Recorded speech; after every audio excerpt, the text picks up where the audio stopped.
berbalah dalam keadaan melampau, kan? Bila dia berbalah, dia melampau. Dia tidak cukup dengan perkelahian tu, dia akan keras kepala, dia akan bertindak zalim.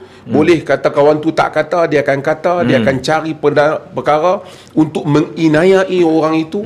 Maka bila dibenci pada satu orang tak sealiran dengan dia, dia akan tomah dengan perkataan-perkataan yang bukan-bukan. Yang ni mungkin kita akan lebih boleh bincangkan. Apa yang orang tu tak kata, dikatakan orang tu kata. Seperti yang Datuk sebut tadi sangat relevan.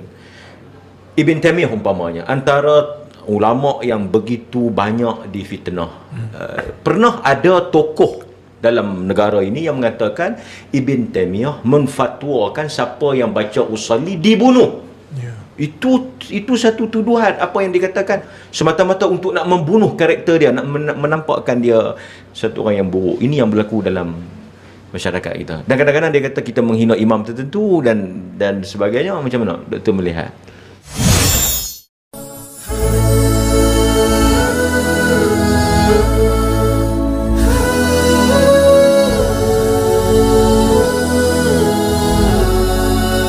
Tajuk kita pada malam ini ialah berbalah dalam keadaan melampau, kan? Bila dia berbalah, dia melampau. Berbeza melebihi daripada kadar yang sepatutnya. Dan alhamdulillah kita dah sampai siri yang ke-19. Alhamdulillah. Syukur. Jadi Datuk, tanpa nak melengahkan masa, buka gelanggang sikit Datuk. Mereka nampak kadang-kadang berbeza tu macam berkelahi. Ada kata puak ni suka berkelahi, ada kadang-kadang puak ni kita bincang soal ilmu, dia bawa kepada peribadi. Macam mana pandangan Datuk? Alhamdulillah, salatu wassalamu ala rasulillah ba'd. Ini adalah satu tajuk yang penting kerana pada zaman akhir zaman ni memang orang banyak berbeza pendapat. Apatah lagi kita tahu bahawasanya jauhnya jarak antara Nabi dan kita ni, termasuk dalam hal agama dan juga dalam hal-hal kehidupan yang lain juga. Manusia mempunyai pandangan yang berbeza. Tetapi yang kita nak bincangkan di sini ialah sikap apabila kita berbeza ataupun kita berkelahi. Kadang-kadang dia beza sikit-sikit dah, tapi ada kadang-kala kita bergaduh dengan orang. Kerana itu bukan sesuatu yang pelik. Hatta pada zaman Nabi ada hatta di kalangan para sahabat ada berbeza pendapat. Kadang-kadang berbalah dalam bahasa kita ni, maksudnya innakum taqtasimuna ilayya fala'alla ba'dukum yakunu alhana bi hujjati min ba'd. Kamu berbalah, kamu bawa perbalahan kamu pada aku, maksud perbalahan itu berlaku. Tapi yang kita nak bincang ni ialah apa yang Nabi sebut tentang di dalam hadis tentang salah satu daripada tanda munafik yang Nabi sebut arba'un man kunna fihi kana munafiqan khalisan wa man kanat lahu khuslatun kana fi wa man kana fihi khusla kana fihi khuslatun minan nifaq. Empat benda siapa yang ada pada dia munafik yang pure kan. Kada man kana fihi khusla kana fihi khuslatun minan nifaq. Ada satu khuslah daripada nifaq, satu ciri nifaq. Tak mau sebut yang lain tu, nak fokus iaitu idza khasama fajar. Apabila dia berkelahi, dia melampau. Dia berkelahi, dia akan melampau. Maksudnya berkelahi ni semua orang kadang-kadang mungkin berkelahi. Suami isteri boleh berkelahi, jiran tetangga mungkin berkelahi, hatta dengan kawan-kawan mungkin kita berkelahi, rakan pejabat kita mungkin berkelahi. Adalah isu dalam kehidupan manusia ni. Tapi yang Nabi kata yang menjadi nifaq, yang dimurkai oleh Allah ini adalah apabila orang yang apabila berkelahi dia melampaui batas. Apa maksud melampaui batas? Dia tidak cukup dengan perkelahian itu, dia akan keras kepala, dia akan bertindak zalim. Boleh kata kawan tu tak kata, dia akan kata, dia akan cari perkara untuk menginayai orang itu, menzalimi orang itu. Kalau dia beza dengan suami dengan isteri, suami isteri bergaduh, kadang-kadang melampau, keluarkan perkataan-perkataan yang melampau. Kau ni tak guna satu sen pada aku, padahal ada berapa puluh tahun perkahwinan, berapa belas tahun perkahwinan umpamanya. Bergaduh dengan jiran, berfikir bagaimana nak menginayai jiran dia, padahal babnya yang lain. Bergaduh dengan teman di pejabat umpamanya, fikir macam mana supaya bos benci kawan dia tu, padahal kawan tu tak buat. dan termasuk pergaduhan di kalangan golongan agama umpamanya, maka bila dibenci pada satu orang tak sealiran dengan dia akan tomoh dengan perkataan-perkataan yang bukan-bukan. Yang ni mungkin kita akan lebih boleh bincangkan. Apa yang orang tu tak kata, dikatakan orang tu kata. Sehingga ini termasuk yang kita dengar yang kata Tuhan sama dengan makhluk lah. Padahal orang tak kata benda yang seperti itu, dia yang kata. Dia sandarkan benda-benda, dia lazimkan qaul, atau dia palitkan qaul di atas sangkaan dia ataupun di atas andaian yang dibuat oleh dia. Itu yang disebut oleh Nabi sallallahu alaihi wasallam, inna abghadur rijal ila Allah al-aladdu al-khasim, iaitu orang yang paling Allah benci ialah orang yang apabila bergaduh dia melampau. Bergaduh dan melampau. Ini adalah perbincangan yang kita nak bincang hari ini, supaya bukan saja soal-soal dalam isu-isu sektarian yang membabitkan perbezaan antara pemikiran, tetapi juga kehidupan suami isteri, adik-beradik. Siapa yang melampaui batas? Melampaui ini kita dah sebut, dia zalim pada orang tu. Bergaduh, berbeza pendapat, biasalah, marah suami isteri. Zalim maksudnya apa yang kawan tu tak salah, dia palitkan kesalahan tu. Melampau pada perkataan, melampau pada perbuatan. Lebih teruk lagi, orang Melayu ada sampai bersaing berniaga, cari tukang sihir, santau orang. Itu termasuk dalam dosa besar, termasuk melampau. Itu yang Allah paling benci orang-orang yang seperti itu. Jadi inilah landasan yang akan kita bincangkan pada hari ini. Kita tengok orang agama ni, kita terus pada orang agama lah sebelum kita pergi pada orang lain. Tadi kita dah sebut sikit orang politik. Doktor pernah jawab bagaimana orang agama melampau, seperti yang Datuk sebut tadi, sangat relevan. Ibn Taymiyah umpamanya, antara ulama yang begitu banyak difitnah. Pernah ada tokoh dalam negara ini yang mengatakan Ibn Taymiyah menfatwakan siapa yang baca usalli dibunuh. Itu satu tuduhan, apa yang dikatakan membuat benda yang orang tak kata. Kemudian kita dah jawab kan. Mungkin kita boleh berbeza dengan Ibn Taymiyah, tapi demikianlah tokoh-tokoh yang lain, apa yang dia tak kata, dia kata semata-mata untuk nak membunuh karakter dia, nak menampakkan dia satu orang yang buruk. Ini yang berlaku dalam masyarakat kita. Dan kadang-kadang dia kata kita menghina imam tertentu dan sebagainya. Macam mana Doktor melihat? Assalamualaikum warahmatullahi wabarakatuh. Alhamdulillah wassalatu wassalamu ala Rasulillah wa ala alihi wa sahbihi wa man walah. Terima kasih Ustaz Mat selaku moderator pada malam ini. Saya bersama Datuk Mufti Dr. Abu Hafiz sebagai panel jemputan yang telah dicium pipinya tadi oleh orang politik. Itu malam secara majazi. Itu malam. Okey, jadi tajuk yang kita bincang pada hari ini adalah satu tajuk yang kita boleh kata relevan untuk setiap masa. Kerana kalau kita melihat daripada zaman dulu lagi, bukan saja orang politik itu apabila berbeza mereka menjadi jahat. Sebenarnya memang orang politik pun ada jugalah, seperti mana yang kita semua tahu yang belajar hadis, tiga-tiga panel ini backgroundnya hadis. Apabila perbezaan berlaku, sebahagian daripada puak-puak yang menentang ahli sunnah, mereka mencipta hadis, kan, melampau sehingga mencipta hadis semata-mata untuk mendapatkan sokongan. Idza ra'aitu Muawiyah ala mimbar faqtuluh. Mereka benci kepada Muawiyah kerana Muawiyah berbeza pendapat dengan Ali. Mereka begitu ta'assub dengan Ali, sedangkan Ali tidak ada kena-mengena dengan mereka, itu golongan Syiah. Jadi mereka cipta hadis, walaupun benda tu diketahui oleh kita semua bahawasanya mencipta hadis adalah satu dosa yang besar. Mereka kata apabila kamu nampak Muawiyah di atas mimbar, kononnya Nabi sebut begitu, maka hendaklah kamu bunuh dia. Ini adalah satu tindakan yang melampau yang tidak diterima oleh ulama Islam daripada zaman dulu. Walaupun golongan ahli sunnah ini, hebatnya golongan ahli sunnah yang mukhlisin, yang mu'tadil, yang ikhlas dalam agama, walaupun mereka itu tidak bersetuju dengan aliran Rafidah, aliran Syiah, ada satu hadis yang mencela Rafidah, yang mencela Syiah, ada satu riwayat, tetapi kita tak melihat di kalangan ulama ahli sunnah ni yang mensahihkan hadis itu semata-mata nak pergi hentam Syiah. Ini satu bukti insaf yang ditunjukkan oleh ulama ahli sunnah wal jamaah dalam bab apabila berbeza pandangan. Itu pertama.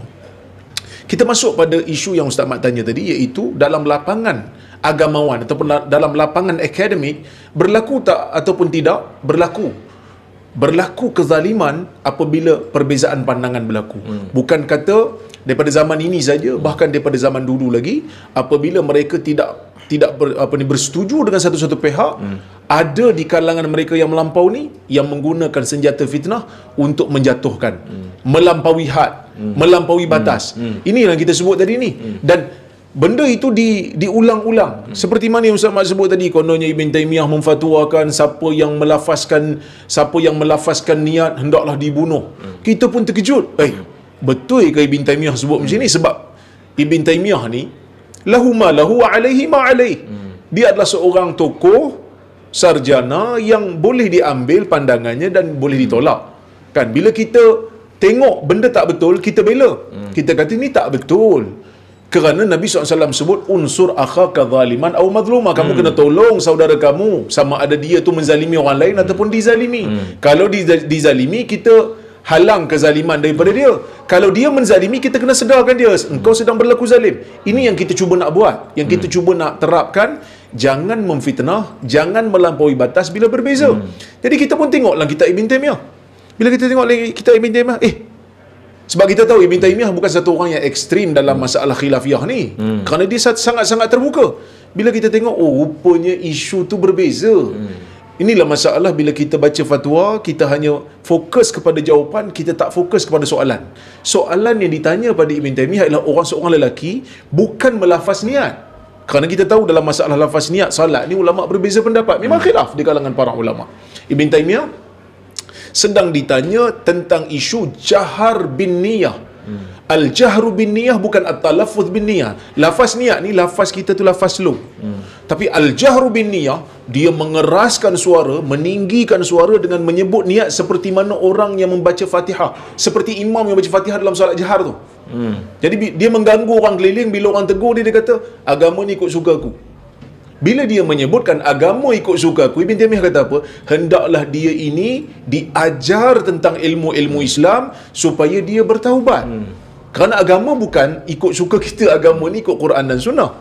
Jadi bila dia jika dia masih lagi berkeras setelah diminta untuk bertaubat dan diperkenalkan tentang ilmu Islam yang sebenar, dia masih berkeras, hendaklah dibunuh. Dibunuh bukan kerana dia kuatkan suara tu, dibunuh kerana dia telah menambah satu benda dalam agama yang bukan daripada agama. Contoh, ada juga orang kata dia menghalalkan perbuatan dia menghalalkan perbuatan yang haram tu, mengganggu orang. Satu lagi, ada orang sebarkan fatwa, kononnya Ibn Taymiyah kata siapa yang meninggalkan solat Jumaat maka hendaklah dibunuh. Bila kita baca, sebenarnya bukan begitu. Soalan ditanya, orang yang menganggap tak solat Jumaat itu ibadah untuk dia. Ada beza orang yang tinggal solat Jumaat dengan orang yang menganggap tinggal solat Jumaat itu sebagai benda yang berpahala. Jadi dua bab yang berbeza. Memang Ibn Taymiyah hukum begitu kerana menambah suatu agama yang bukan daripada agama adalah satu benda yang boleh menyebabkan seseorang itu kufur. Kerana agama ni bukan milik kita. Agama ni milik Allah dan Rasul. Jadi ini benda-benda yang kita tak mau. Jadi benda tu berlaku sehingga ke hari ini.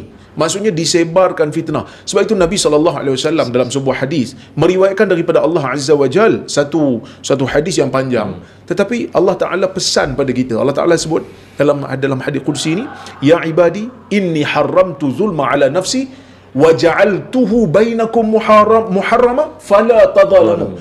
Wahai hamba-hambaku, aku mengharamkan kezaliman pada diriku dan aku menjadikan kezaliman itu haram sama kamu. Jangan kamu saling zalim menzalimi. Maksudnya bukan, Allah Ta'ala tak sebut fala tadhlimu, jangan kamu zalim pada orang lain. Jangan balas kezaliman dengan kezaliman pun termasuk dalam ni.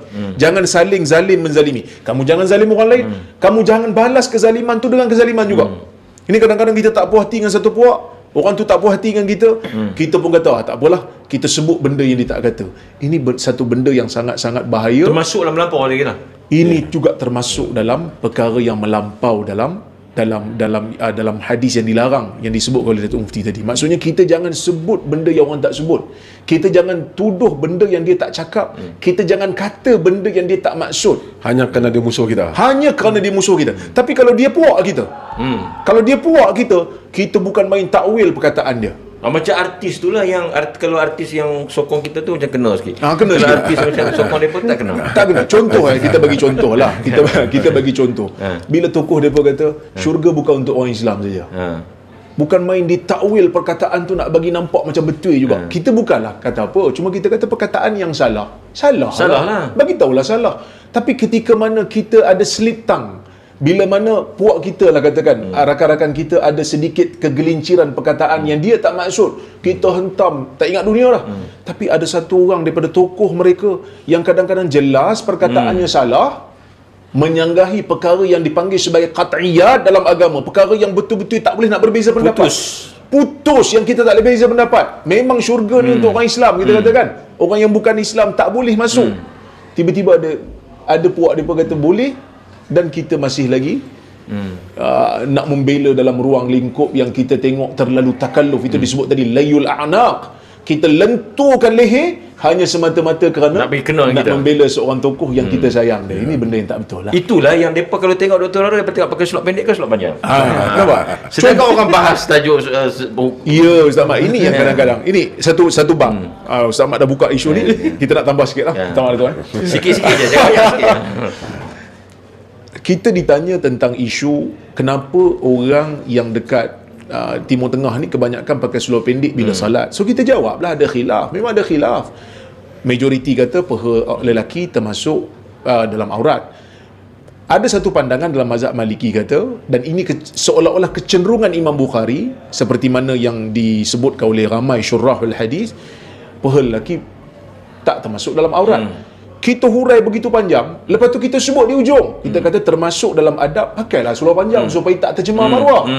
Dia tak ambil yang tu, dia potong yang tu, dia sebarkan, dia kata Rora mengatakan peha perempuan bukan aurat. Sedangkan kita bahas tentang lelaki. Dia pergi kata, kita kena tahu bukan semua orang ada data yang unlimited. Kadang-kadang dia tak tengok pun video tu, dia hanya tengok caption dia. Tengok Rora ni dah makin sesak dah. Peha perempuan pun dia kata tak aurat. Jenuh kita nak jawab. Sebahagian daripada mereka kata lepas ni Rora bolehlah pergi solat pakai spender.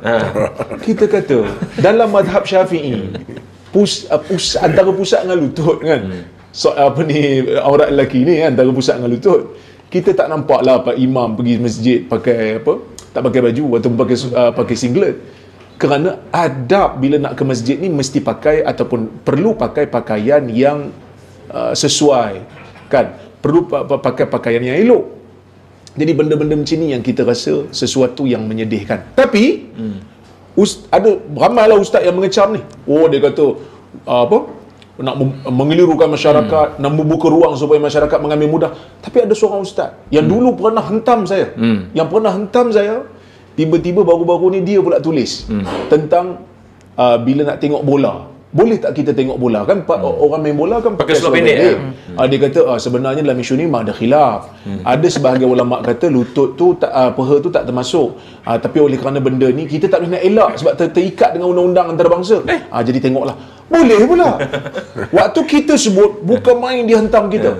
Kan? Tapi bila puak dia sebut, orang boleh terima dengan senang hati. Sebab apa? Sebab mereka seronok tengok bola tu.